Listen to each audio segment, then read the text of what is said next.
Good morning and welcome back to the channel. We're still in lockdown. That's going to take some time to get past, I suspect.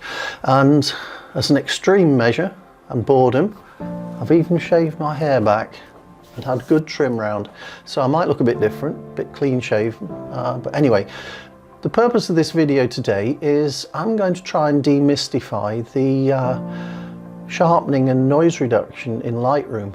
To be perfectly honest, for a long time I've struggled with understanding what the different sliders do. So as part of an image I took this morning, which is some flowers in the field, which was taken with the long lens and the high shutter speed, therefore the ISO was about 400, 500, so it's quite a relatively grainy image, noisy image.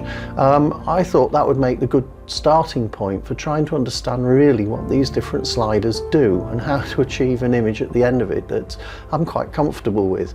Anyway, what I'll do is I'll switch you across to screencasting and I'll take you into Lightroom and let's have a look at what the effects of these different sliders really are. I don't understand why it's as complicated as it is, but it is. There are more sliders than I know how to shake a stick at, but I'll try to work out how they work and what the effects of them is and show you what the different effects are. And let's see if we can't come out of it with an image that looks half reasonable at the end of it. Anyway, let's go across to the screen and have a look. Okay, for the eagle-eyed amongst you, you'll notice that I actually had a different microphone attached to my lapel earlier. This little beastie here is a lavalier microphone, and it plugs into the remote transmitter that normally is plugged into, the other end of which is plugged into my camera. As I'm talking to you, I'm using the camera's own recording. But I made this because the one that comes with it as standard, this cable is about a meter long, and it just gets in the way and gets tangled in your clothing and everything. So what I did was I cut the cable. I've got another microphone, this is a spare one that I had, but I cut the cable quite close to the actual jack that goes in here, and then I soldered it, and then I put some tape around it and epoxy coated it to make it strong enough to withstand abuse. And now I've got this rather unique and quite small dangly thing, which this part can clip onto my lapel quite happily, and then the dangly bit can clip onto my coat, inside my coat pocket, or just generally inside my clothing out of the way.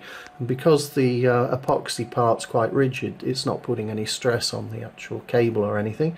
So I just thought I'd fill you in with that useful bit of re-engineering that I've done. Okay, this is the image that I'm going to use for this exercise. It's had a little bit of work done to it. I put a vignette on it, I've cropped it a bit, and I've just generally sorted the levels out so that I've got quite a pleasing image. This area here is the foreground. It's a long focus, well, it's a 100 to 400 lens, so there's virtually no depth of field. This was shot about maybe 8 feet from where I was holding the camera.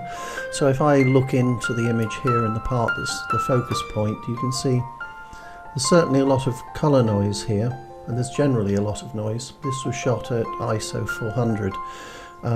There's quite a bit of detail in the parts that are in focus, and the out of focus part's got a nice bokeh or bouquet or whatever you want to call it. So I've got no sharpening, no noise reduction of either type, luminance or colour sorted here. So let's first of all start with the colour slider. This, you can see the image especially here, there's a lot of little different spots of colour, which obviously is colour noise. So let's put the colour slider at 100% and see what effect that has on the image. And you'll have to wait a few seconds because my computer isn't the fastest in the world, but you can see now all of that colour noise has just turned into, it's still noise, but it's taken the colour effect out of it. I'll turn it off again, and you can see spots of individual colour will start to reappear. We've got greens, we've got reds, we've got all sorts of different things, yellows in there. So that's really quite an extreme effect. So I would just say put that at 100%, and that's removed all the colour noise. Has it introduced any other problems with the image? I can't see any. So let's play with the detail slider on the colour noise one, and let's put that at 100 and see if we can detect any change to the image. And I don't see any noticeable difference to the image between detail being 0 and detail being 100. so I'll leave it at 0. Let's try the smoothness slider. I'll turn that down to 0. Can I detect any changes? Maybe a slight amount less obvious, the noise. Let's turn it up to 100 and see if that makes any difference. No, I can't really see any difference there either. So we've got two sliders here on the colour slider part of the noise reduction, which don't appear to do very much. Please correct me in the comments below if there are some purposes to these. I'm still yet to find them. So I'm going to leave both of those turned off, but the colour noise reduction, because there was quite a lot of noise here, I'm going to leave at 100% because I don't want that. It doesn't appear to do anything else to the image, so it's not detracting from the image, it's simply enhancing it by taking the colour speckles out of the noise. So we've done the noise for colour. Now let's see what the effect of the noise reduction slider is. And again, what I'm going to do is put that, it's currently at 0, and you can see that it's a noisy image. So I'll set it at 100% maximum and see what effect that has. And then we'll play with the other sliders. And again, waiting for my incredibly slow computer, which is still working on it. Magically now, that image is absolutely silky smooth in the areas with the noise. And we still have retained quite a bit of detail in the focused areas of the image. So that actually is not too shabby. So let me turn the detail part of that slider down to 0 and see what effect that has. And allowing for the passing of time and the rotating of spinning wheels on the screen. What's happened? That doesn't appear to have made a lot of difference, although I seem to have lost a bit of detail and clarity around the edges of the parts that are in focus. So let's put that back up to 100%, and we should find that the flowers, the edges of the flowers here, when it's finished doing it, should snap back more into focus. And there we are, they are now quite nicely in focus. Bear in mind we're doing a one-to-one. I've zoomed in quite tightly in on the picture, and it in itself is a crop of an image that's about twice as large. So that looks to have retained quite a bit of information. Now let's see what the effect of the contrast slider is. I'll turn it to 0, and can I see anything happen? Not noticeably. So let's put that at 100% and see. Do a bit of thinking for me and get on with it. I still can't see that that's had an awful lot of effect. If anything, it's a little bit crisper looking. I think it's just brought out a bit of micro contrast there in these subtle areas where the colours are quite similar to each other. But I quite like that. That's, from a noise point of view, that image is really looking quite nice now. So if we zoom back out, yeah, it pops. This area pops quite nicely without the distraction of the noise. So the next thing to do is look at the sharpening.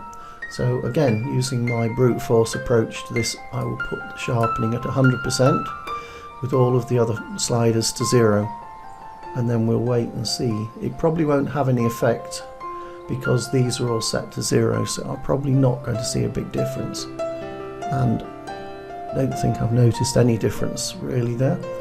So let's put the radius up, and this should really make quite a difference because that's now going to increase the size of the radius that's applied across the edge. The sharpening actually happens across edges like this edge here. One side of it's lighter and the other side of it's darker, which gives you the impression it's much more obvious as an edge. Now that image looks a little bit wrong from my point of view. There appears to be a bit of too much visible edge on the edges. So let's turn that down to something a bit smaller and wait for it to process that. And that nasty black line there, is it going to reduce or not? I think it has slightly. Okay, so detail is 0. Let's put detail up at 100. Whoa! And now we've got an effect that makes a difference. Now clearly that is pretty hideous, unless you're into paintings. It looks very painterly, it doesn't look anything like a photograph particularly.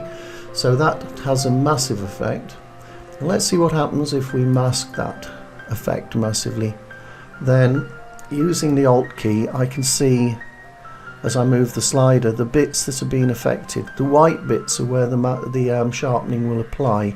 So when the masking is disabled, it applies to the whole image, and then as you slowly increase the mask size or the masking value, that only has an effect on the white areas, which are the edges. So again, that looks pretty hideous. So left with our own choice here, we can bring the detail part of it down, and again it's only been applied to the areas that are white in this mask. So I think I only want it applying to the very edges, and those are the very edges. Now clearly that is still rather horrible, certainly to my taste it's quite horrible, so I'm going to bring the sharpening back down quite a bit. Now that to me looks about right. I can't really fault that. It's not going to get better than that. It'll look worse if I increase the sharpening in the radius, and I think that's about what I want from this image. Zooming out, it seems to pop quite nicely in the parts that are in focus.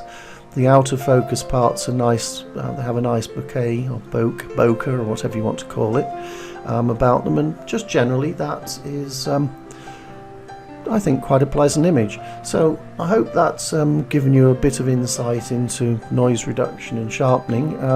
As you can see, I've been quite brutal with some of the values that I've set, but it doesn't matter, the sliders are there. You set them at where you want them to get the effect that you want from the image. I'm reasonably pleased with that. Anyway, if you have any comments, please leave them in the section below, and if you liked the video, found it informative, give me a thumbs up and subscribe if you're not already, and click the bell symbol and all the usual sort of YouTube stuff people say at this point in the video. Anyway, hope you're all keeping well, and we'll see you all again soon. Thank you very much for watching. If you like this video, please give it the thumbs up, and please also subscribe so that you get notified when I upload new videos.